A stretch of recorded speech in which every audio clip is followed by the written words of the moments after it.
How can I adjust the settings for my DDA? To adjust the settings for your DDAs, click DDAs in the upper right. Depending on the status of the DDA you would like to adjust, select Active DDAs or In Progress DDAs. Click the name of the DDA you would like to adjust.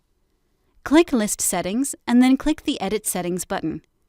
In the List Settings window for your DDA, you can set your payment type to deposit or budget, set your deposit or budget amount, change your DDA loan options, and adjust your notification settings. Please note, when adjusting the settings for an active DDA, the payment type cannot be changed. In addition, when changing the deposit or budget amount, you are adding money to the DDA. After making your changes, click the Save Settings button. At any time, you can access help information by clicking the Help link found at the top of the screen. Within the online help system, a full range of topics are available,